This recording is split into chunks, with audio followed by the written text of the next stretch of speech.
So today I have invited Riley Smith from One Solution, our manufacturer rep partner, to talk to us about heat stress. Good timing, obviously, with it being mid-March. Spring and summer will be here before we know it, and I'm sure you guys are all gearing up for heat stress and those difficult summer months when it comes to manufacturing. So thought it was is good timing to invite Riley on to talk through this. So probably we'll take about 30 minutes to walk through Riley's presentation. And then I have just a couple of added things to show you guys in terms of resources through Grainger, products, and then just one FYI. So we'll do that at the end of the call. I would say if you guys have any questions, don't feel like you've got to wait till the end. Riley, I'm sure you're with me where, hey, if you have a question in the moment, come off mute, raise your hand, put it in the chat, and I'll field those questions in case Riley can't see while he's sharing his screen, but appreciate you guys all joining. And Riley, I'm going to hand it off to you to walk through your presentation. All right, cool. Well, thank you so much, Amanda, and thanks so much, Matthews International team and Grainger folks we have on the call. Going to talk to you all about heat stress. My name is Riley Smith.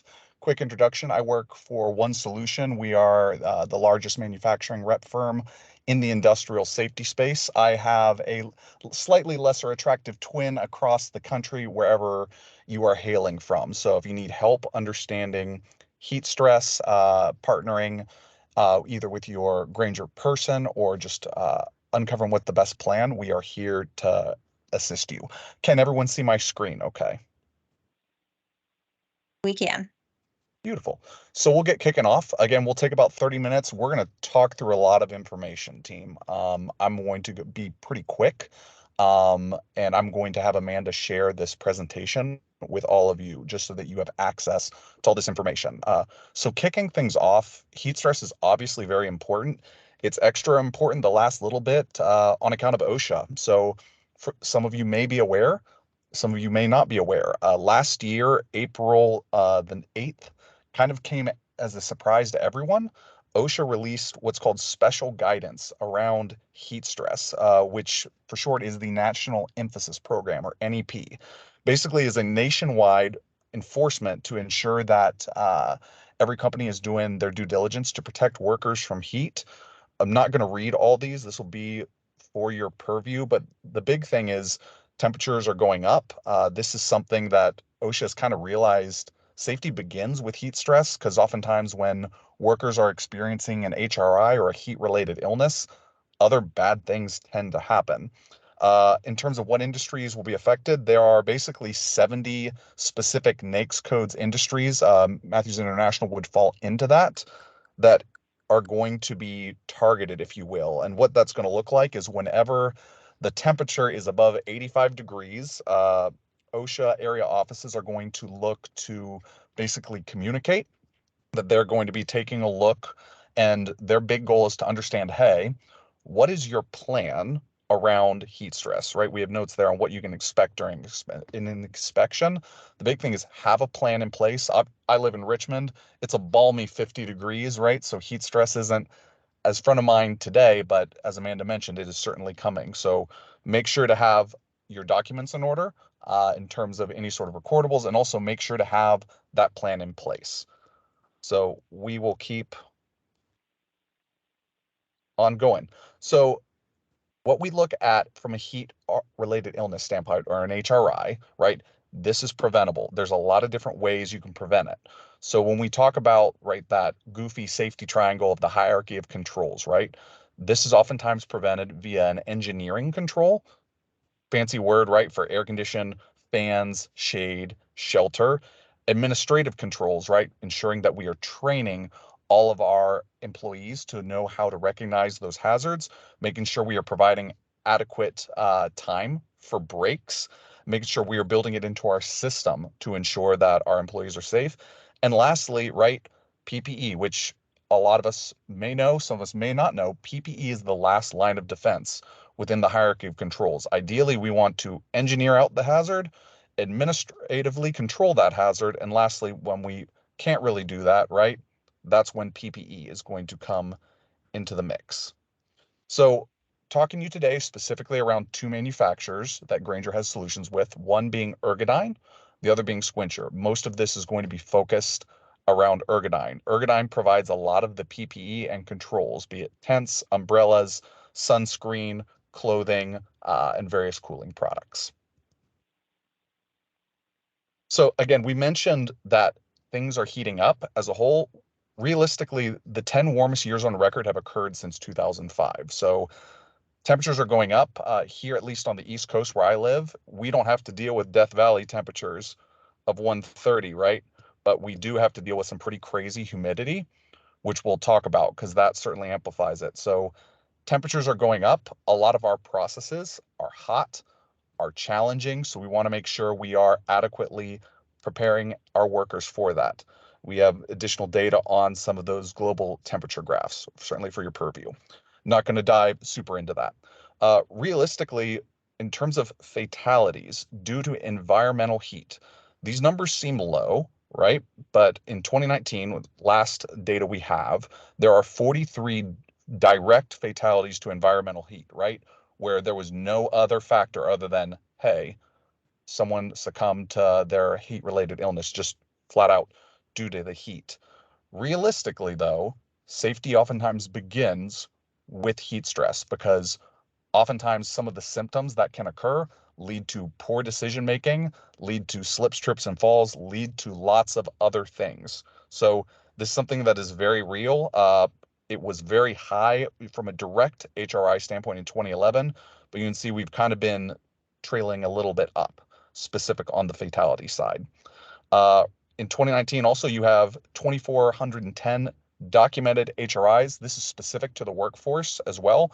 This doesn't have anything to do with at home, on the athletic field, anything like that, and over 8,850 injuries in the last year.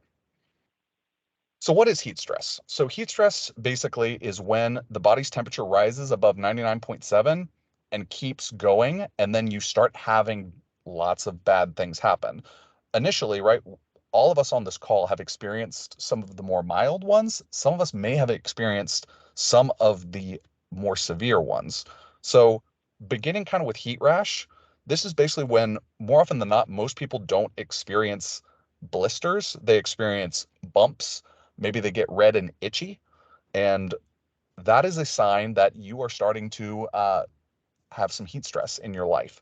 So there's tips on prevention. We're not reading all these. I just want you to recognize when you notice a worker started maybe looking a little red or blotchy, maybe they complain about being itchy, that is a sheer sign that things are going to start going downhill.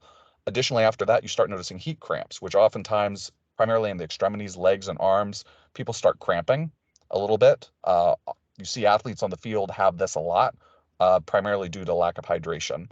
Then moving on, heat exhaustion, headaches, weakness, mood changes, people maybe sweating profusely and then stop sweating, which is very bad. And then lastly, heat stroke. Normally, oftentimes we're aware of this when people unfortunately pass out, look super pale, maybe start throwing up, maybe start talking and their words don't make sense. Key indication. So the big thing is as we notice something is wrong, address it immediately with breaks, shade, hydration, PPE. That is the appropriate response because we want to catch it at one of the lower ones versus heat stroke. Heat stroke, more often than not, it's time to go to the hospital, right? And none of us want a recordable, none of us want any of that, but we want to catch it early. So be looking for those more mild HRIs of heat rash, cramps, and heat exhaustion. Additionally, as we talk about risk, right?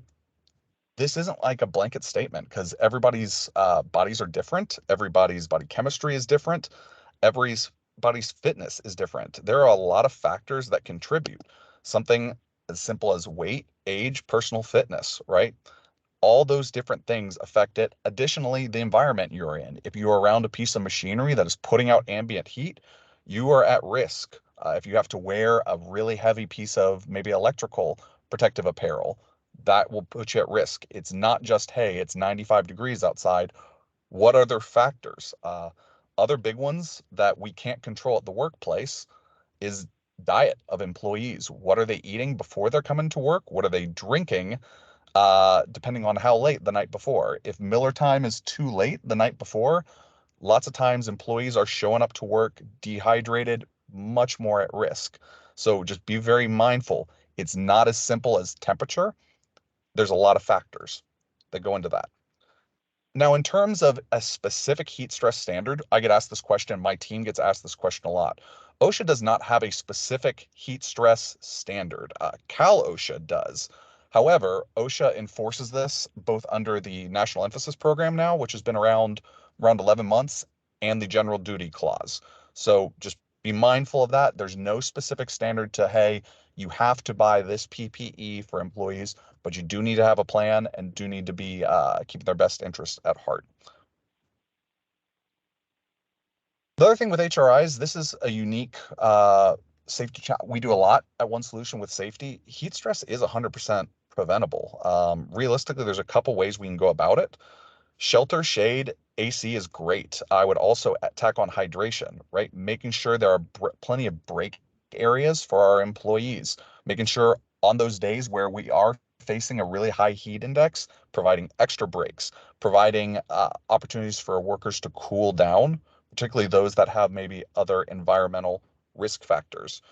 Ergodyne makes a lot of tents. If for some reason you've got employees that are out and don't really have shade, all of our tents and all of our shelters and umbrellas actually have a UV coating built into them so that it reflects more of that UV, and so it's going to be cooler.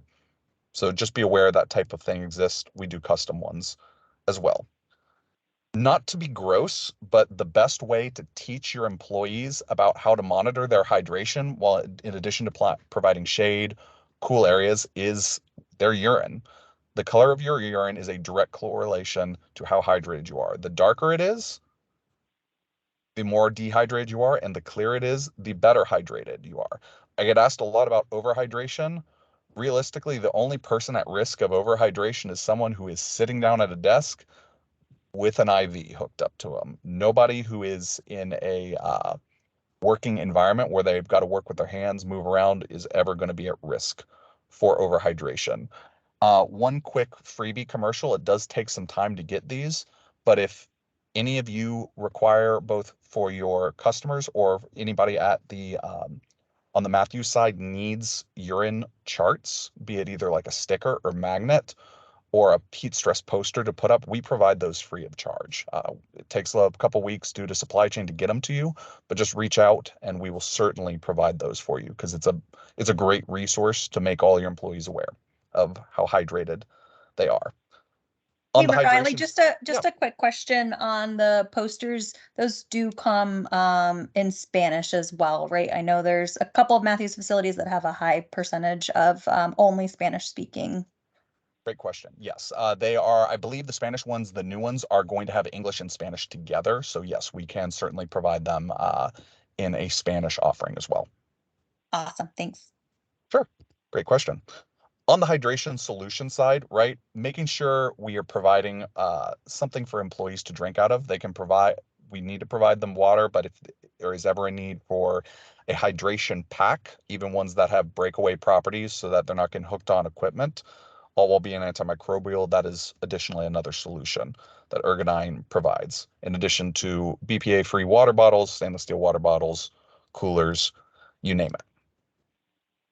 So now we're going to speak on some of the technology around PPE. Cooling vests get a lot of attention, cooling towels, cooling products in general. This has been made a really big strides in the last 10 years. It's come a long way. So I just want to educate everyone on this call on some of the technology that exists and some of the kind of pros and cons, just to be transparent. So realistically, with evaporative, right? Evaporative cooling, which as that how that works is as you sweat and your body's going to heat up whatever you're wearing and it's going to evaporate, creating the cooling effect. There are multiple different types of material that range from very, very cost effective to fairly high end. Acrylic polymer is very absorbent, not to be gross. This is very similar to a material found in a diaper. It's clean and fine, but it can feel a little slimy at times. You soak these in water, wear them, and they will provide you normally between 2 and 4 hours of cooling. We get asked a lot, hey, Why does my cooling towel feel slimy? It's supposed to if it's an acrylic polymer because it's a very cost-effective uh, product. Similar with polymer embedded batting material, basically the same as a polymer crystal. Can be a little slimy, very cost-effective. This goes kind of from cost-effective to high-end. PVA cooling is hyper evaporative polyvinyl acetate. So what that is, if you've ever worn a cooling towel, this is what this is. One note on this, after you use it the first time, it feels very similar to like a chamois. It can get very dry. It can feel like, oh, it's crunchy. If you put it in water, it'll activate again and be just fine. So they're not single use. You can use them as many times as you want. Just want everyone on this call to be educated. Hey, if you ever issue cooling towels, and you got an employee who says, hey, why is this so hard and crunchy? Soak it in water again, and we'll provide 4 hours of cooling. Microfiber towels, which work very similarly to the PVA, just don't get crunchy, very soft. And then the last one would be dry evaporative. This is super high end. Realistically, any person here who is on this call on the East Coast, I would not recommend you to use this. This is designed for areas with 60% humidity and under. So if you're above that 60% humidity mark, realistically, performance of this kind of tanks. But if you are under that, you can get up to 3 days of cooling simply using a bottle of regular water in a vest. Very, very high end and can provide up to 30 degrees of cooling. So if you ever need to see that and are in an area where that would work under that 60% humidity, let myself or someone else from One Solution know, and we will get you some to take a look at. These are some examples of those acrylic polymers. So everything from neck shades, head wraps, you name it. These are some examples. Again, acrylic polymer with batting, basically built into vests. These are that PVA material, everything from vests, hats with sweatbands built in, and then the cooling towels. These are the microfiber lining built into hats, and chillets, cooling towels that are microfiber neck gaiters, sleeves, skull caps, headbands, and lastly, our evaporative, dry evaporative, which will not get anything wet. Again, just to be very transparent on this call, if you are above that 60% humidity, lots of people get very interested in this. Want to steer you straight, steer away from this if you are above that humidity mark in your environment. Lastly, I know there are some areas that you are dealing with where you probably have employees wearing maybe like a Tyvek suit, an electrician suit. This is some other technology that exists. This is what we call phase change. This does not require any airflow. So someone can be realistically in a level A hazmat suit all the way up to that and be wearing something like this. This operates via gel packs. They do not go in the freezer. They go in either a cooler with water and ice or just a refrigerator, and they will provide substantial cooling. Our lightweight one for up to 2 hours and our premium one for up to 4 hours. From a cost standpoint, I really recommend the lightweight. It costs dramatically less than the premium, and the technology is exactly the same. What I traditionally recommend is if you have an employee that is going to be wearing a Tyvek suit or something similar to a Tyvek suit where there's little to no airflow, you would buy extra gel packs and cycle them every 2 hours to an hour and a half. Because realistically, if that employee is in a extreme environment, they should be coming out for breaks a lot. That way they are always going to be achieving a pretty substantial cooling effect. Very, very high performance. Phase change works anywhere. Lastly is the absorptive piece, right? Things that are going to be woven into sweatbands to be able to capture some of that sweat, to be able to provide cooling effects. Most of what we do here involves hard hats, bump caps, that type of thing. Additionally, we talked a little bit about shade. We make lots of attachments for shade to be able to ensure that the sun is also going to be kept off of you and won't damage you. Again, not going through all these, you will have all this. We make lots and lots of stuff. Did want to touch on skin protection too while we're talking heat stress. Obviously, there are some areas where we have employees that are in harm's way inside for ambient heat, but there are also employees that are going to be in the sun. Pretty morbid from a statistic standpoint. 2018, you had 3 million Americans diagnosed with skin cancer. This is a huge problem. Obviously, I'm not going to read all these, but big dollars at the cost of treating cancer, and it is rising very, very rapidly. This is also one of the cancers that is more directly able to impact and prevent with sunscreen. So enter sunscreen from Ergodyne. We make a variety of different sunscreen, everything from spray, bulk pack, all the way to sticks. My personal favorite is this little keychain one because ever since COVID, right, we're not as fans of sharing things particularly. So bulk packs are not as of interest to all of us, but having a personal sunscreen is great. This is SPF 50. It has no added fragrance. It's hypoallergenic. We actually meet an extreme testing data for electricians even. There are only two sunscreens in the world that can be used for linemen because lots of sunscreens can react very negatively with their rubber gloves. So this is a great product. If you want to try it, just let your One Solution rep know. We'll send you samples. We talked a little bit on the heat stress resources side of things from Ergodyne, right? We have everything you need from posters. Give us some time. We can help you on whatever you need. I also tacked on just so that you would all have this on this presentation.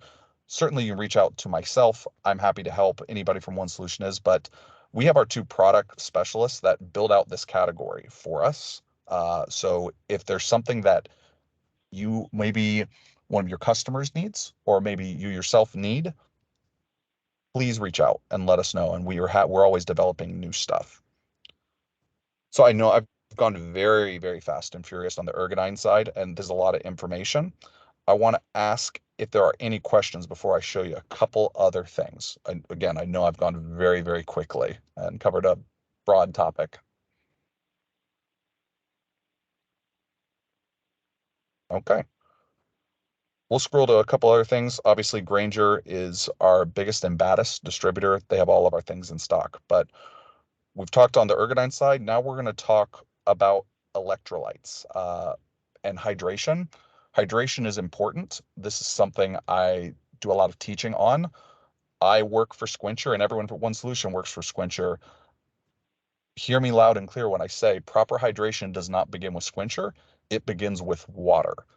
Myself and all of my team try and educate all of our customers on this. An electrolyte beverage to water, you need to bring 2 servings of water to 1 serving of electrolyte. There's a reason for that. Most of our workforce is getting older. Most of our workforce has higher blood pressure. Electrolytes can negatively affect that. So you have to balance that with a 2-to-1 serving. Great way of balancing that is with popsicles because it's portion control. It's also ensuring it's bringing that core temperature down and is ensuring that we have employees staying hydrated. So make sure you're providing water. Make sure you are also be looking to provide an electrolyte to ensure that the body is properly cool, lubricated, all of that. Do want to show you kind of a crazy chart that is very eye-opening. So here, at least using Richmond, we don't get in 100 hardly ever. When we do, people start panicking. Rest of the world, some of you deal with that, some of you don't. But this is eye-opening because you talk about the relative humidity versus and the temperature, what you're dealing with. So relative humidity is on this side of the chart. One other commercial, we can provide you these charts free of charge as well. Just give us like 3 weeks or so. Let's use 95 degrees, hot summer day, right? Normally here in Richmond, 80% humidity is pretty standard here around the waterline area. So if you're talking 80% humidity, 95 degrees, that is what the heat index is at. So when you're talking heat index is at 136, this is a pretty good strategy for how to handle heat. When you're at 130, heat stroke or sunstroke is basically imminent if you're going to be out in that all day. Super eye-opening because oftentimes we get stuck thinking, oh, it's only 90, it's only 80, but same thing. Say it's 85 and you're at 90%, you're at a 102 heat index. So this chart is very, very eye-opening. Be aware it's not just the temperature. It also has to do with the humidity. On the Squincher side of things, just want to make sure all of you are aware. We run a promo from Grainger. every year that if you spend $2,400 on any variety of popsicles, you get a free freezer delivered to you courtesy of Squincher. It's good for employee morale and also good to ensure that you actually have a place to keep all your popsicles frozen year round. Shelf life is great on this product too, so even if you don't eat them all in the summer, they are good till next season. Have the Grainger part numbers listed there as well. We do have another promotion. Basically, to redeem that, you just have to fill out that form, which will be on this presentation as well. To redeem it, you have to just fill it out. Other promotion is with our Everlight stick beverages. So you would mix this with water and get a drink. So if you purchase $1,200 worth of our 20-ounce yield packs, you receive 132 free sports bottles, courtesy of Squincher. Same way to promote it.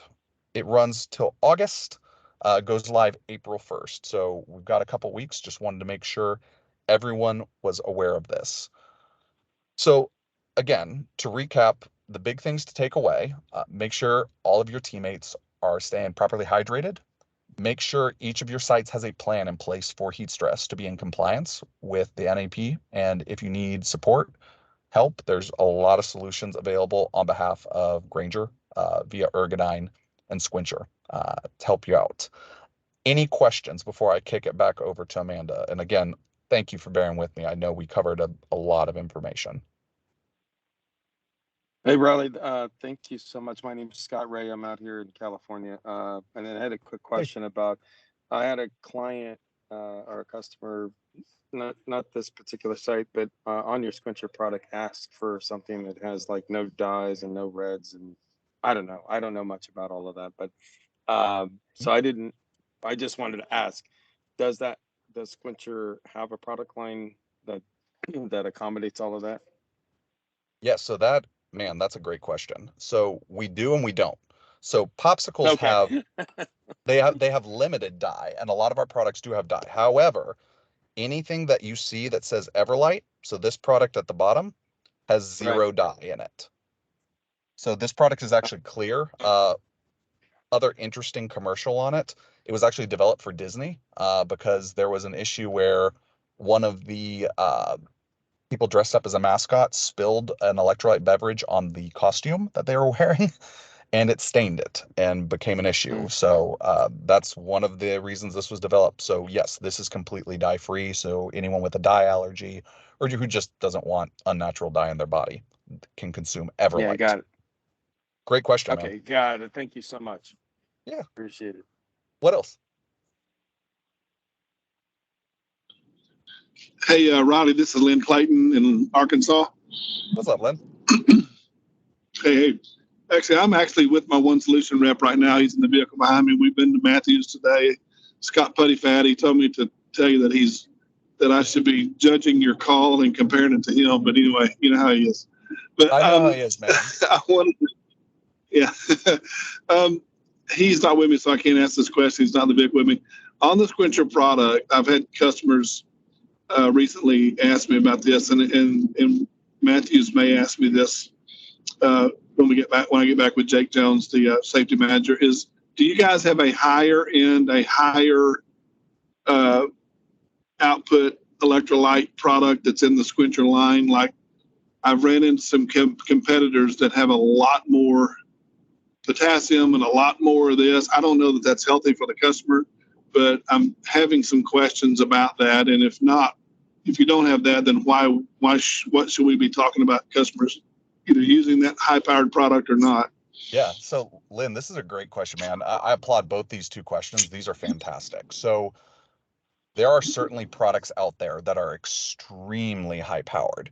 So, let's talk about that. So, high powered, what is an electrolyte? So, it's magnesium, sodium, potassium, right? It's all the things that are going to aid your body in moving fluids through it.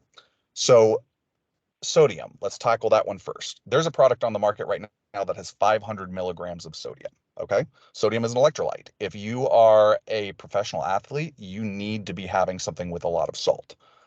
But there's a catch.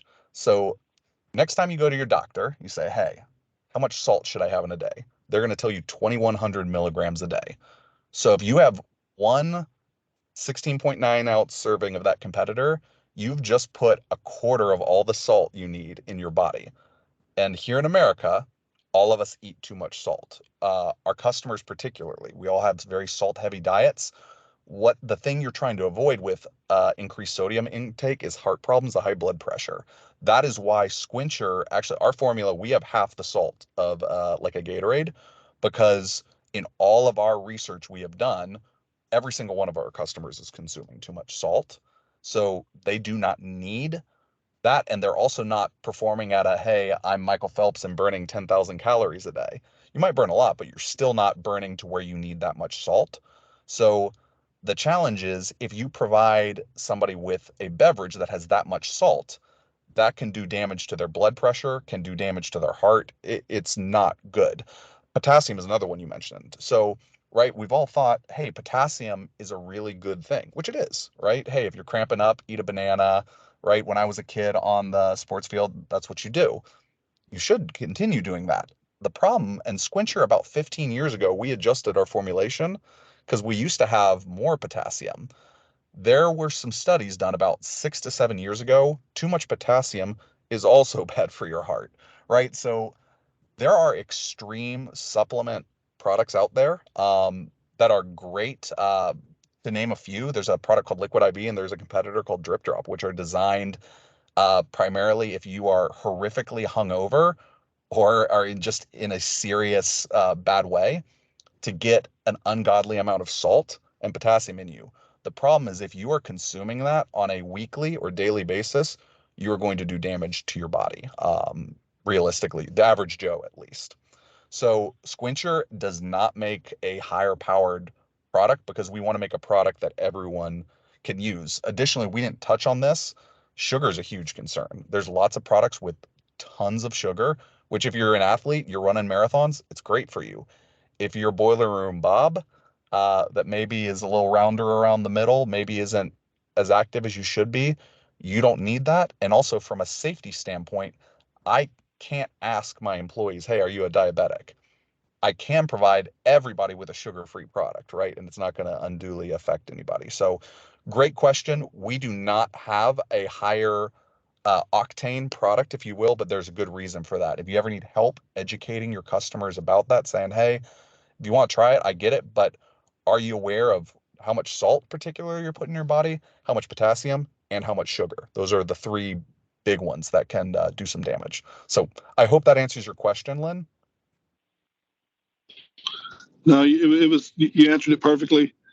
And Liquid IV was the competitor that I was being presented with, and so that's great. I'm glad you did that. Thank you so much. Oh, absolutely. Great question, man. Give Putty a hard time for me when you see him. Don't give him a break check, but give him a hard time. Throw something You at him. can't you can't work with him without giving him a hard time. It's just part of it. Somebody has to, man. The rest of us are scared of Putty. We can't do that. What other Take questions do care, we man. have, team? Thank you, Lynn. Any other questions?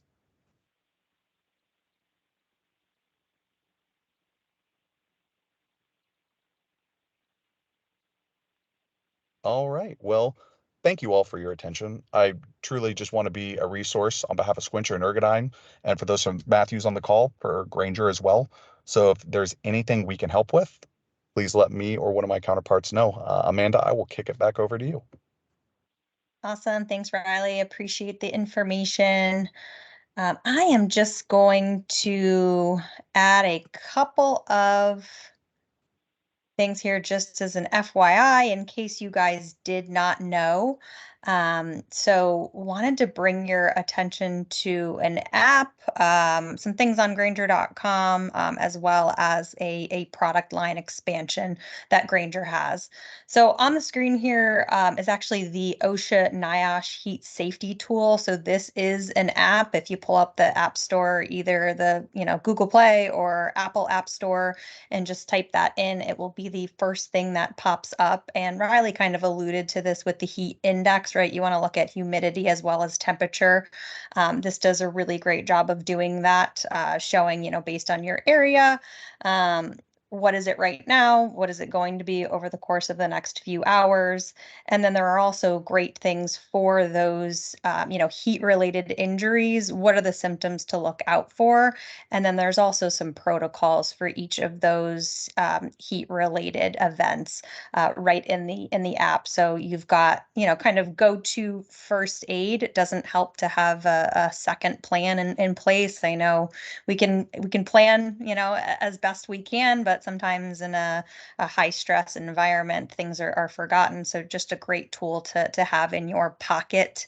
And also wanted to share, I'm going to send this out to everybody. There's actually a link here in the title of this slide that sends you right to the CDC website, because the CDC website actually has just things that you want to take into consideration with this app. For instance, if you have other sources of heat right in your facility, or you are having workers in direct sunlight, that's all going to impact things. So take a look at kind of the CDC guidance on things, and some of the things that they call out specifically in this app, as things that you just want to take into consideration. I also included just a link to Grainger.com heat stress monitors if you want to get really, really specific on monitoring heat stress. We have, tons and tons of options for you. So included that link as well, as kind of a just more specific look at what are your employees being exposed to from a heat stress standpoint. Next thing I wanted to bring to your attention is just some heat stress resources on Grainger.com. So again, there's a link here in this slide that I'll be sending out. So really to get here, don't need the link. Straight on Grainger.com, you type in heat stress into the search bar. What will pop up is products that help keep you cool. Riley, don't get mad at me. Gatorade is just the thing that that is shown right here. I noticed that. We're We'll Squincher forgive you. fans It's okay. on this call, right? Something else to bring to your attention that wanted to make sure you guys knew, we do sell bottled water by the pallet and the truckload. So a lot of customers don't know that. I know about a year and a half ago, there were some supply chain constraints with our one water provider. We are all good now. So if you do have the need for water, we can also provide that for you. On this page, there's also going to be products that keep you cool. A couple of tips here, and then additional resources. So we have articles here. We have quick tips, what is comprised of what does a really great heat stress program look like? What are the elements that you want to make sure that you have? Some new information that OSHA has come out with, heat index chart, just like Riley referred to. So just a lot of great resources here that are free for you guys to peruse. And I know a lot of times, you're talking about heat stress, right? Or any topic, and you're doing a safety meeting. It's really great to just have these added resources, and to help bake out a good, short, maybe 15-minute training that you're doing in the mornings. A lot of great information here that you can use. And just for your knowledge, if you type in really anything into the search bar as it relates to safety topics, so confined space, fall protection, all of the same stuff is going to pop up. So wanted to make sure that everybody was aware of that. Last thing that I wanted to bring to your attention, and not just because I love to say the product name, Big Ass Fans, but Grainger has actually expanded our product line. Big Ass Fans used to be a sourcing product line, so not a typical Red Book SKU that you could just purchase right from Grainger.com or the Ariba Punchout. I think typically when we think of Big Ass Fans, you think of the huge fans that are in, a warehouse environment when you look up. But Big Ass Fans actually now manufactures these evaporative coolers that are Grainger Red Book SKUs. I know there's a few Matthews sites who have tried out their competitors, which are Power Breezer and Portacool, and maybe not been fans. I will say the Big Ass Fans evaporative coolers, we've gotten great feedback from those. So if you want to try them out, would be more than happy to align you guys to the local Big Ass Fans rep, who can bring a product out for you guys to sample for, you know, a few days to see kind of your feedback on it. And that is pretty much it, guys. You know, just want to reiterate, doesn't have to be product based, could be, you know, questions around a particular topic, or, you know, you're building out your heat stress program and you just want a sounding board or some advice. We have our virtual safety specialists, our field safety specialists aligned to you all. We also have a corporate safety consultant in Trey Johnston that's aligned to Matthews, who I know some of you have met. So we have a whole host of safety experts, right at really your fingertips. So if there's any questions, anything at all, please don't hesitate to reach out. I also included my information on here. Happy to facilitate a conversation with anyone that you guys are looking to get a hold of. So got my information on there. I'm going to be sending out Riley's presentation as well as this presentation. Also, like always, I will be putting this recording on YouTube, and then sending out that link to everybody. But before I wrap it up, any other questions that you guys had?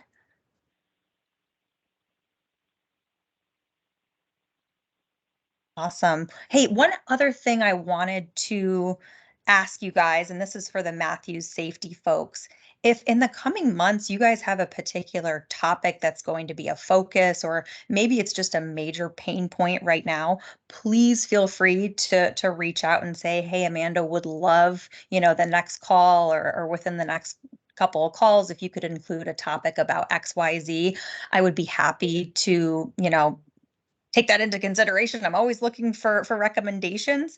I want to make sure that the topics that I go over on these calls are important to you guys, and resonate with you guys. I don't want to just present something that, you know, it really is not something that you're concerned about. So please feel free to reach out if you've got any particular topics that you want us to focus on during these calls. All right, well, we will wrap it up and give you guys some time back. Always appreciate the participation, and I hope you guys enjoy the rest of your week. Thanks, everyone. Thanks, Riley. Thanks, Amanda. I really appreciate it. Thank you. Thanks, everyone. Thanks, Raleigh. Thanks, Amanda.